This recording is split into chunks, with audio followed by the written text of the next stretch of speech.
네, 오늘부터 새로운 수요 시리즈로 함께 말씀을 나누게 되었습니다. 개인의 신앙과 또 헌신, 소명에 관한 주제로 말씀을 나눌 것인데요.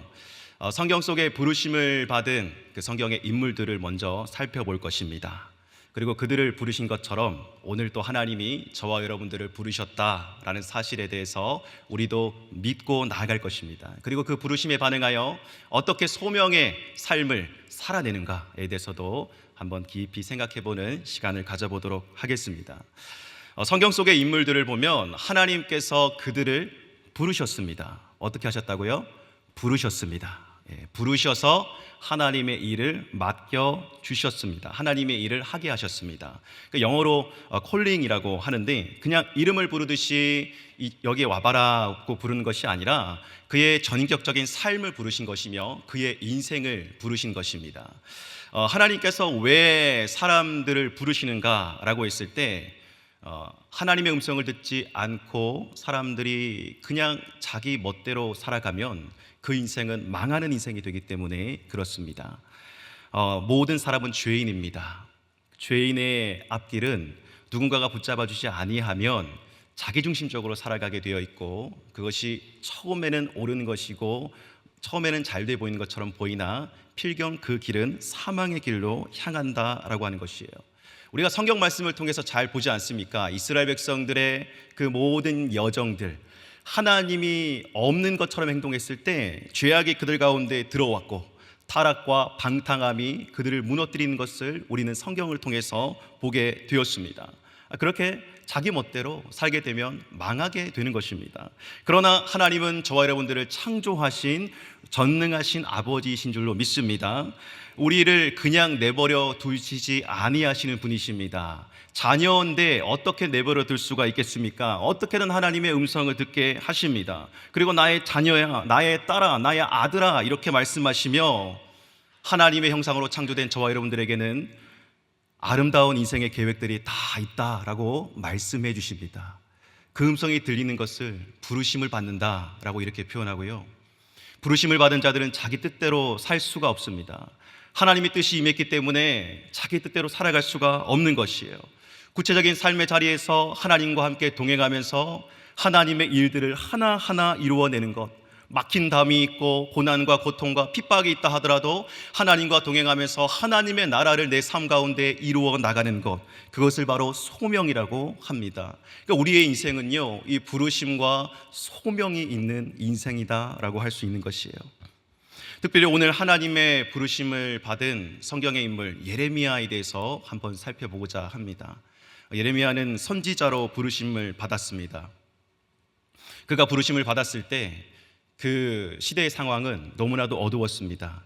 이제 남유다 왕국이 마지막을 향하여 가던 때, 바벨론의 심판이 앞에 놓여 있는 칠흑같이 어두운 그때에 그는 하나님께 부르심을 받았습니다. 그리고 하나님께서 그를 사용하셨습니다. 힘들었지만 하나님과 동행하며 그 일들을 이루어냈습니다. 그 내용이 예레미야서에 다 나와 있는 것입니다. 분량이 참 많죠. 근데 그 하나하나 읽어보면은 하나님께서 어떻게 그를 정말 기뻐하시는 도구로 사용하셨는가에 대해서 구체적으로 나와 있습니다. 오늘 특별히 이 예레미야가 소명을 받게 된 이 부분, 이 말씀을 통하여서 우리 또한 하나님의 부르심이 있다는 것을 확인하고 그것을 가능케 하시는 그 하나님의 능력 또한 우리가 믿게 되는 그러한 축복이 있게 되기를 주님의 이름으로 간절히 축복합니다. 예레미야는 어떤 사람이기에 하나님의 부르심을 받았을까? 예레미야서를 곰곰이 살펴봅니다. 근데 특별히 예레미야서 1장 1절 말씀에 보면 이렇게 나와 있습니다. 1장 1절 말씀 함께 읽어보겠습니다. 시작. hil기야의 아들 예레미야의 말이라. 1절 말씀에 보니까 예레미야가 어떤 사람인지 알 수 있는 말씀이 나오는데 베냐민 땅 아나돗에 살고 있다. 그리고 제사장 hil기야의 아들이다. 제사장 가문이라는 뜻이에요. 그러니까 이 베냐민 땅 아나돗이라고 하는 것은 지리적으로 보면 예루살렘으로부터 약 4km 떨어져 있는 곳이었습니다. 그러니까 예루살렘에 이 제사를 드리러 갈 만한 가까운 거리에 있었다는 것을 의미하죠. 그러니까 제사장 가문이 있어야 할 만한 곳이 맞습니다. 그런데 역사적으로 보면 이곳은 버림받은 땅이었습니다. 그러니까 버림받은 제사장들이 살고 있는 땅, 제사장의 직분을 제대로 감당할 수 없는 자들이 살고 있었던 곳이라는 거예요. 거슬러 올라가 보면 이 예레미야의 조상 때에 아비아달 제사장이라고 있습니다. 이 아비아달이 다윗의 아들 아도니아와 함께 정략적인 결혼을 맺고 그를 지지하죠. 그런데 솔로몬이 왕이 되고 난 다음에 이 아비아달 제사장이 좌천됩니다. 쫓겨납니다. 그의 목숨은 살려주지만 이전처럼 제사장의 고실은 전혀 할 수 없는, 그가 쫓겨나는 곳이 바로 아나돗이라고 하는 곳이요, 그곳에서 그는 아무런 역할도 할 수 없었습니다. 그러니까 세상적으로 볼 때 그 자리는 수치스러운 자리이며 드러내고 싶지 않은 자리, 그런데 하나님은 오늘 그곳을 주목하십니다. 그곳에서 예레미야라는 한 사람을 불러 올리십니다. 2절 말씀에 이렇게 나와 있습니다. 아몬의 아들 유다왕 요시야가 다스린 지 13년에 여호와의 말씀이 예레미야에게 임하였고, 여호와의 말씀이 예레미야에게 임하였다라고 말씀은 표현하고 있습니다. 하나님의 강력한 주권적인 의지로 그 말씀이 희귀하던 시절, 죄악이 가득하여 하나님의 말씀을 듣지 못하는 그 땅, 어둠이 가득한 지역에 하나님의 말씀이 예레미야에게 임하였다라는 것은 하나님께서 작정하시고 그에게 다가오셨다는 것을 의미합니다. 사랑하는 성도 여러분, 예레미야를 살펴보면 그가 뭔가 특별한 재능이 있었을까요? 그가 뭔가 하나님 앞에 드러낼 만한 뭔가 좋은 것들이 있었을까요? 우리는 계속해서 그것을 주목하려 합니다. 세상에서 그렇잖아요. 어딘가의 자리에 부르심을 받는다라고 하는 것은 자격 요건을 의미합니다. 그것이 있어야만 합니다. 그 하나님께서 부르실 때도 뭔가 있었지 않겠냐라고 하는데 그런 것이 없습니다. 한마디로 하나님 주권에 의하여 하나님 마음대로 예레미야를 불러 올리신 것입니다. 근데 5절 말씀을 보면은 더 우리의 생각을 뛰어넘는 알 수 없는 말씀을 하나님께서 하시는 것이 나오는데, 우리 5절 말씀 함께 읽어보겠습니다. 시작. 내가 너를 모태에 짓기 전에 너를 알았고, 내가 배에서 나오기 전에 너를 성별하였고, 너를 여러 나라의 선지자로 세웠노라 하시기로. 하나님께서 예레미야에게 말씀하십니다. 모태에 짓기 전에 내가 너를 알고 있었다.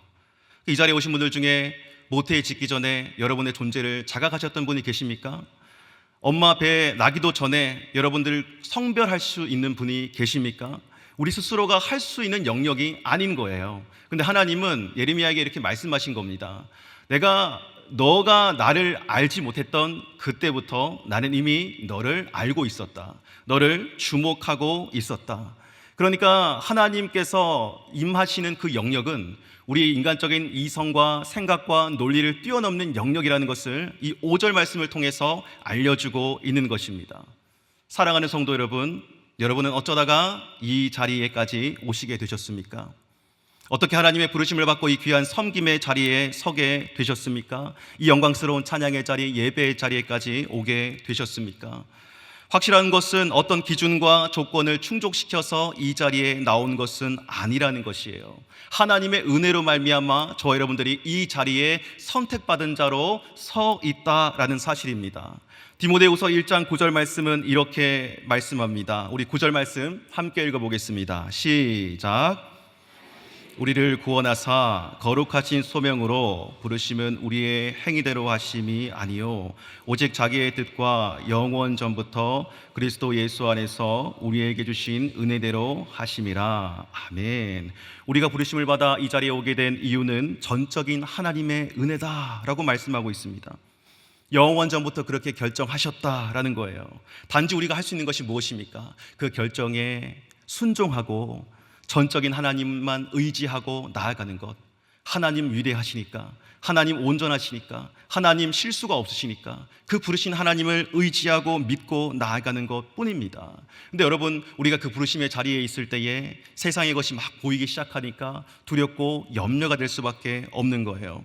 그래서 예레미야도 그 부르심에 어떻게 대답하냐면 6절 말씀에 이렇게 대답합니다. 내가 이르되 슬프도소이다 주 여호와여 보소서 나는 아이라 말할 줄을 알지 못하나이다 하니. 나는 아이여서 말할 줄을 알지 못합니다. 하나님 두렵습니다 라고 이렇게 표현하는 것 아니겠습니까? 근데 정말 이 말을 하던 이 때가 아이의 나이였느냐? 아니요, 예레미야의 나이가 아무리 어려도 14세, 아무리 많아도 20세로 추정하고 있는 나이입니다. 아이의 나이가 아닌 것이에요. 근데 너무나도 예레미야가 두려운 겁니다. 그 어두운 시절, 이 백성이 망한다고 하는 사실을 예언을 해야 하는데 그것을 어떻게 전하고 다니겠습니까? 사람들이 정신병자 취급을 하지 않겠습니까? 그러나 하나님께서 그의 마음 가운데 계속해서 그 말들을 허락해 주시는데 그가 그 가운데서 굉장히 고민과 어려움을 겪었다라고 하는 것입니다. 그때 하나님께서는 8절 말씀, 이 힘 있는 말씀, 능력의 말씀을 그에게 허락하여 주십니다. 우리 8절 말씀 함께 읽겠습니다. 시작. 너는 그들 때문에 두려워하지 말라. 내가 너와 함께하여 너를 구원하리라. 나 여호와의 말이니라 하시고. 아멘. 하나님께서 두려워하지 말래요. 그러니까 두려워하는 그 모든 상황 가운데 오셔서 하나님이 은혜 가운데 불러주셨다. 나를 믿고 따르라. 내가 행할 것이다 라고 이렇게 말씀해 주시는 거예요. 사랑하는 성도 여러분, 하나님께서 전적인 은혜로 저와 여러분들을 불러주신 줄로 믿습니다. 그리고 그 부르심에 맞는 소명의 자리는 전적으로 하나님만 붙잡고 따라가는, 하나님만 의지하고 걸어가는 길인 줄로 믿습니다. 그러할 때 하나님께서 계속 우리를 이끌어 주시는 것입니다. 저 또한 그 하나님을 바라보면서 여기까지 왔습니다. 그래서 올 수 있었습니다. 목회자의 길을 걸으며 이 자리까지 올 수 있었습니다. 제 어린 시절 이야기를 잠깐 해드리도록 하겠습니다. 저는 예수님을 믿지 않는 가정에서 태어났습니다. 믿는 부모가 아니었어요. 부모님 양쪽 다 불교 종교이셨습니다. 양쪽 가문 다. 그러니까 아버지 가문 또 불교 가문이셨고, 그러니까 어머니 가문 또 종교가 불교였는데 이상한 불교였습니다. 남묘호란계교라고 들어보셨습니까? 남묘호란계교라는 주문을 외우면 복이 들어온다라고 믿는 종교입니다. 좀 사이비 같은 종교인데요. 어쨌건 그 종교를 가진 부모 밑에서 태어난 제가 그 가정에서 예수님을 믿을 확률이 몇 퍼센트나 되겠습니까? 너무나도 어두웠지 않겠습니까? 교회를 갈 수나 있었겠습니까? 여러분, 그렇게 어두운 어린 시절을 제가 보내었습니다. 제 집에는 항상 보면 뭔가 복을 빌어다 준다는 그런 그림들이 가득했던 기억이 있습니다. 특별히 달마 대사의 그림, 여러분 혹시 아십니까? 눈알이 튀어나올 듯한 그 그림. 복을 가져다 준다고 집에 걸어 놓았는데 가는 곳마다 쳐다보는 것 같은 거예요. 계속 눈알이 돌아가는 것 같습니다. 그 달마 대사가 복을 가져다 준다고 하는데 제 마음속에 계속 두려움만 가져다 주는 겁니다. 또 귀신을 쫓아낸다고 도깨비 형상을 한 탈을 집에다 걸어 놓았었는데 그 도깨비가 귀신을 쫓아내는 것이 아니라 제가 쫓겨날 것 같았습니다. 그러니까 어디를 가든지 저를 계속해서 쳐다보면서 집에 혼자 남겨져 있으면 항상 뭔가 두려웠던 기억이 있습니다. 굉장히 집 분위기가 우울했습니다. 근데 복을 빌고 복채까지 해가지고 막 집에다가 이런저런 거 다 걸어놓고 복 달라고 빌고 절에 가서 빌고 그렇게 막 백방으로 노력을 했지만 사실 저희 집의 분위기는 그렇게 복스러운 분위기가 아니었습니다. 형제들 간의 관계가 참 안 좋았고요. 늘 싸우기 일쑤였습니다. 그리고 서로 다투고 또 부모님의 사이도 좋지 않으셨어요. 아버지께서 술과 담배를 또 너무나도 좋아하셨습니다. 근데 그렇게 살면 아무런 소망이 없겠구나 하며 살아가던 찰나에 오늘 예레미야에게 말씀하셨던 그 하나님의 음성, 정말 하나님의 주권적인 그 부르심의 역사가 저희 가정에도 일어나게 된 것입니다. 저희 가정을 전도하신 분은 저희 아래층에 살고 계시는 아주머니이셨습니다. 그 아주머니에게는 특별한 달란트가 있으셨는데 한번 집에 들어오시면 절대로 나가지 아니하시는 달란트였습니다. 한번 집에 들어오셔서 말을 꺼내기 시작하시면 동네에 있는 모든 사람 한 바퀴씩 다 돌면서 이야기를 마치고 가시는 분이셨습니다. 그분께서 정말 우리 집에 들어오시면, 보통 손님 들어오시면 제가 아이들은 방에 들어가 있죠. 저도 그분이 들어오시면 방에 들어가 있습니다. 가시겠지, 이제 곧 가시겠지. 안 가시는 거예요. 그래서 결국에는 풀에 지쳐서 그냥 나오게 됩니다. 같이 저녁까지 먹습니다. 그래서 거의 한 가족처럼 그렇게 지내셨던 분이셨습니다. 근데 정말 하나님의 신묘막측한 것은 그분이 교회의 신실한 권사님이셨다라는 것이에요. 근데 그 권사님이 그렇게 말을 많이 하시는데 무슨 말을 그렇게 많이 하시겠습니까? 예수 믿어야 한다, 교회 나와야 한다, 예수 천국 불신 지옥, 계속해서 그 말씀을 하시며 1시간, 2시간, 3시간 예수 그리스도에 대해서 이야기하고 전도에 대해서 이야기하니까 누가 버틸 수 있겠습니까? 그리고 예전에는 그 부흥 집회 그 비디오 테이프로 많이 이렇게 집집마다 비디오 테이프로 제작된 부흥 집회의 어떤 영상을 많이 이렇게 돌려보았었던 기억이 있습니다.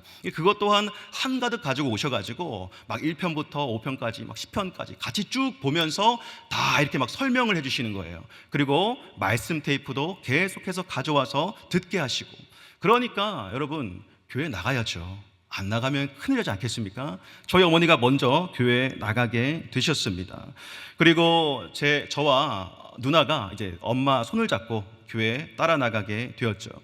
그 아버지께서는 좀 늦게 이제 나가게 되셨는데 참 핍박이 많았습니다. 방해하셨죠. 못 나가도록. 그러나 성령님께서는 저희 아버지도 만져주셨습니다. 그 마음을 치료해 주셨고, 평생 못 걷던 술과 담배도 한 번에 끊게 해주셨고, 우리보다 더 믿음이 좋게 만들어 주셨고, 새벽 3시에 나가서 자녀들을 위하여 기도하는 그러한 아버지로 만들어 주셨습니다. 그러니까 아버지와 어머니가 그렇게 예수님을 영접하고 나니까 제가 어떠했겠습니까? 제 신앙에도 날개가 달렸습니다. 그러니까 중고등학생 시절 때 계속해서 기독 학생의 활동을 너무나 열심히 한 사람이었습니다. 그리고 거의 뭐 교회에 살다시피, 그러니까 교회가 집인지 집이 교회인지 모를 정도로 그 교회에서 계속해서 열심히 일했던 기억이 있습니다. 그리고 그 당시에는 그 부흥 집회가 참 많이 있었습니다. 근데 그 부흥 집회가 언제 뭐 몇 월 며칠 날 한다라고 하면 그게 얼마나 그렇게 기다려지는지요.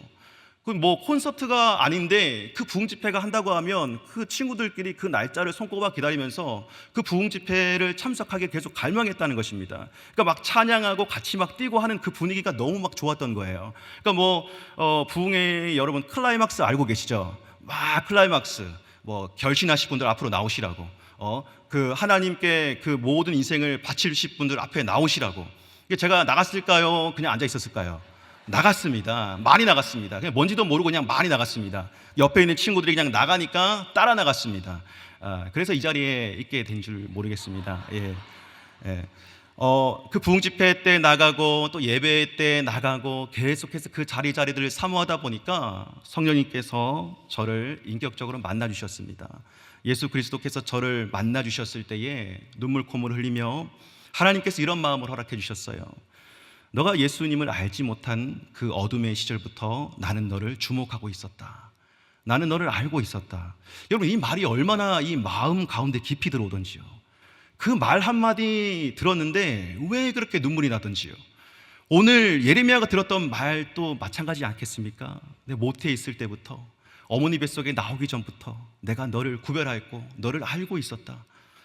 사랑하는 성도 여러분, 우리 모두 그러한 존재인 줄로 믿습니다.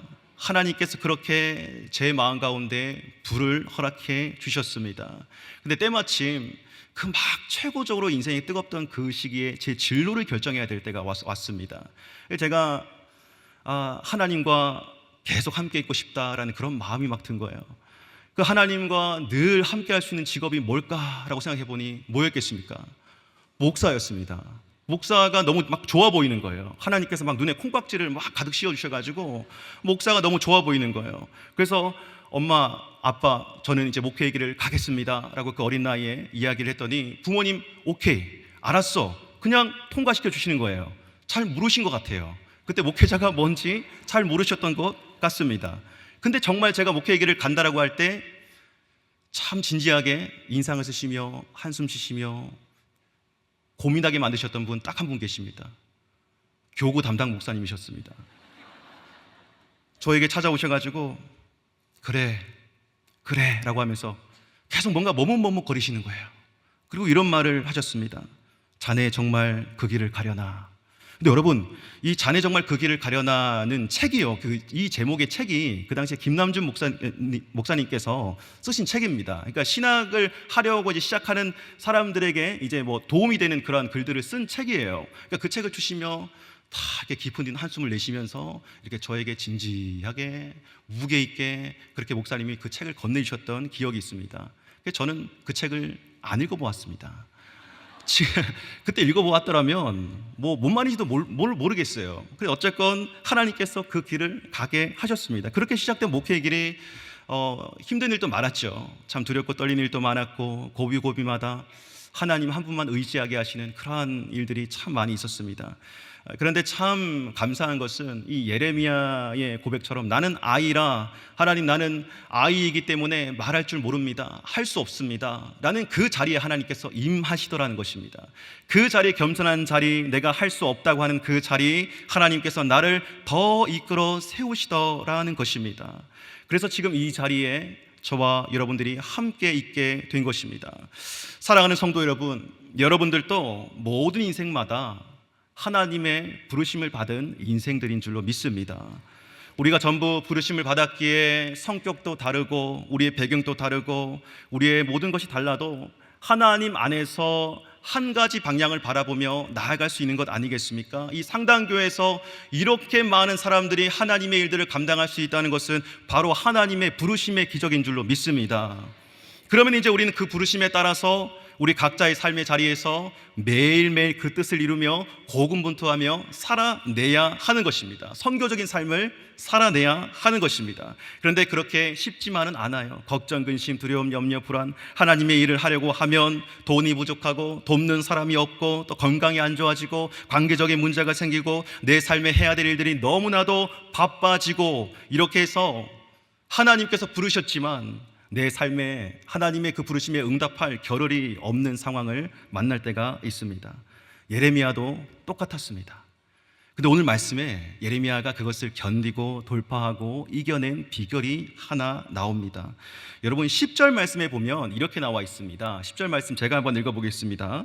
보라, 내가 오늘 너를 여러 나라와 여러 왕국 위에 세워 내가 그것들을 뽑고 파괴하며 파멸하고 넘어뜨리며 건설하고 심게 하였느니라 하시니라. 예레미야에게 하나님이 소명을 허락하실 때 이 내용을 주신 거예요. 근데 이 내용을 듣자마자 우리 인간적인 생각으로는 숨이 턱 막힙니다. 아니, 이렇게 부담스러운 일을 하라고? 내 예언으로 말미암아 왕국이 세워지고 뽑고 파괴되어지고 또 건설하고 심게 하신다고? 이 너무 부담스러운 자리인데 내가 감당할 수 있을까? 라는 인간적인 생각이요, 내 중심적으로 생각하면 그렇습니다. 그러나 하나님께서 그것을 할 수 있도록 하기 위해서 9절 말씀에 보면 이렇게 나와 있습니다. 우리 9절 말씀 함께 읽겠습니다. 자, 시작. 여호와께서 그의 손을 내밀어 내 입에 대시며 여호와께서 내게 이르시되 보라, 내가 내 말을 내 입에 두었노라. 아멘. 내 말을 내 입에 두었노라. 이 말은 무엇이냐? 하나님의 말씀이 저와 여러분들의 입술로 나오려면 하나님의 마음이 이곳에 부어져야 한다는 뜻입니다. 하나님께서 하나님의 마음을 저와 여러분들 가운데 부어 주신다는 뜻입니다. 힘들고 어렵죠. 우리 힘으로는 감당할 수 없습니다. 근데 예레미야에게 말씀하셨어요. 내가 나의 마음과 동일한 마음을 너에게 계속 부어줄게. 너의 생각으로 바라보면 못해. 당연히 못하는 게 맞아. 그러나 내가 나의 마음을 너에게 계속 부어줄 때 너는 나의 생각과 똑같은 생각을 가지게 될 것이고, 내가 바라보는 것과 똑같은 것을 바라보게 될 것이고, 나의 긍휼과 자비와 인애의 마음을 너의 마음 가운데도 품게 될 것이야. 그래서 여러분, 예레미야가 처음에는 이 9절 말씀이 뭔지 몰랐을 겁니다. 근데 예레미야서 20장 말씀에 가서 보면 예레미야가 막 이 예언 사역을 하다가 너무나도 지치고 힘든 장면이 나옵니다. 어떻게 이야기하냐면 계속 나라가 망한다 라고 말하고 다니니까 하나님, 친구도 다 떠나가 버렸습니다. 가까운 사람들도 다 나를 조롱하고 떠나가 버렸습니다. 누구도 나와 가까이 하는 사람이 없습니다. 내가 왜 이렇게 힘든 일을 해야 합니까? 저 그만두고 싶습니다 라고 이렇게 이야기할 때 예레미야서 20장 9절 말씀, 예레미야가 또한 이런 고백을 하게 됩니다. 우리 함께 읽어보겠습니다. 시작. 내가 다시는 여호와를 선포하지 아니하며 그의 이름으로 말하지 아니하리라 하면 나의 마음이 불붙는 것 같아서 골수에 사무치니 답답하여 견딜 수 없나이다. 너무 힘들어서 그만두려고 하는 그 찰나에 무엇이 느껴졌나요? 하나님께서 나의 마음에 불붙듯 하는 그 마음을 부어주셨다는 겁니다. 견딜 수 없다는 거예요. 내가 다 내려놓고 내 생각 같았으면 그냥 나 떠나고 싶은데 내 마음에 불붙는 것과 같은 그 마음, 이것이 도대체 뭘까라고 예레미야가 고민했던 거예요. 여러분, 무엇이었겠습니까? 주의 성령으로 말미암아 그 마음 가운데 주어지는, 계속해서 부어지는, 하나님의 일을 할 수 있도록 부어지는 하나님의 마음인 줄로 믿습니다. 사랑하는 성도 여러분, 오늘 또 주의 성령님은 저와 여러분들이 힘들어요, 못하겠어요, 내려놓고 싶어요, 주저앉고 싶어요 하는 그 자리에 다시 불붙듯 하는 마음으로 하나님께서 역사하시고 임재하시는 줄 믿습니다. 여러분, 우리 교회가 이제 아울리치를 통하여, 국내 아울리치, 해외 아울리치를 통하여 그 하나님의 불붙듯 하는 그 마음을 우리가 지금 알아가는 과정 가운데 있지 않습니까? 뭐 국내 아울리치 나가보면 알죠. 해외 아울리치 나가보면 알죠. 왜 나갑니까? 하나님의 마음이 거기에 있기 때문입니다. 하나님의 마음이 있는 곳에 기적이 일어나게 되고, 하나님의 마음이 있는 곳에 치유와 회복이 일어나게 되고, 하나님의 마음이 있는 곳에 교회가 다시 든든하게 세워지기 때문에 그렇습니다. 저희 수고교구도 이제 다음 달이네요. 7월 11일 날 미얀마로 떠나게 됩니다. 14명의 하나님께서 부르신 사람들과 함께 미얀마로 떠나게 되었습니다. 몇 달 전이었죠. 이게 미얀마 아울리치를 모집한다라고 했을 때 모집이 전혀 되지 않았던 때가 있었습니다. 왜인고하니 미얀마에서 7.7 강도의 지진이 일어났던 거예요. 사람들이 계속해서 그 뉴스 기사와 쏟아지는 그러한 안 좋은 소식들을 듣다 보니까 미얀마에 선뜻 갈 용기를 내지 못하는 것을 보았습니다.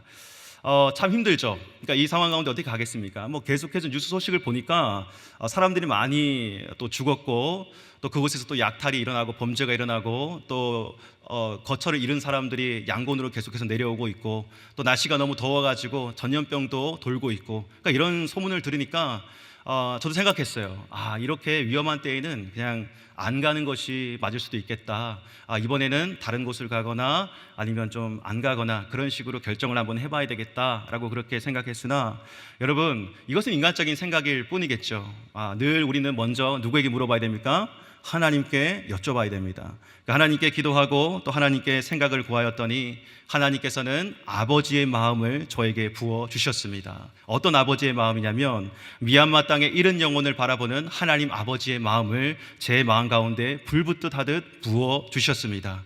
하나님께서 어떤 마음을 가지고 계셨느냐? 마치 집 나간 자식을 기다리듯이 노심초사 늘 문 밖에 나와서 내 집 나간 자녀가 언제 돌아오나 계속 가슴을 부둥켜 안고 그 자녀를 기다리는 그 마음, 그 서글픈 마음, 그 마음을 저에게 느끼게 해주셨습니다. 저 또한 자녀가 있는지라 그 마음 조금이나마 잘 알 수가 있었습니다.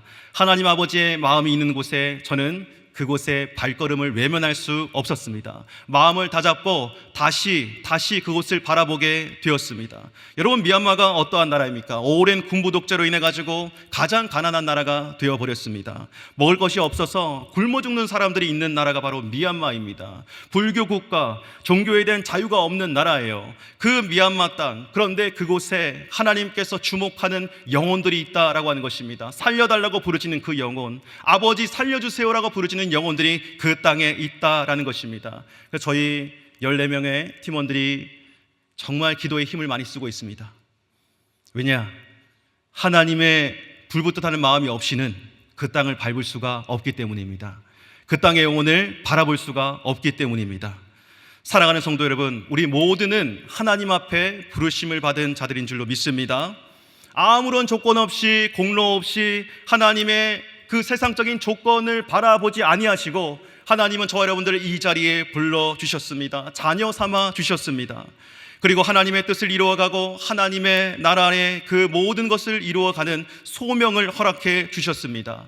힘들고 어려울 수 있습니다. 고난이 찾아올 수 있습니다. 그러나 우리가 깨어 기도할 때 주의 성령이 저와 여러분들을 도우실 것입니다. 불붙듯 하는 아버지의 마음을 저와 여러분들 마음 가운데 계속해서 부어 주실 것입니다. 그 마음으로 인하여 계속 앞으로 나아가게 하실 것입니다. 바라기는 우리 모든 성도님들의 삶이 이와 같은 하나님께 부르심을 받고 그 부르심에 이끌려 각자의 자리에서 하나님을 경험하며 늘 하나님의 그 기쁨과 은혜 가운데 충만한 복의 복을 누리는 그러한 삶을 살아가는 여러분 되시기를 주님의 이름으로 간절히 축복합니다. 사랑이 많으신 아버지 하나님, 오늘 이곳 가운데 함께 하신 하나님을 찬양합니다. 주님만이 우리의 전부 되십니다. 하나님께서 이 나라와 민족 또 이 교회 우리의 모든 앞길 가운데 가장 선한 길로 인도하실 줄 믿습니다. 주님의 영광이 온 땅에 충만하였습니다. 오직 주님의 길을 따라가는 모든 백성에게 하나님의 지혜와 지식과 능력과 주님의 한없는 사랑이 계속해서 부어지게 하여 주시옵소서. 예수님의 이름으로 기도드립니다. 아멘.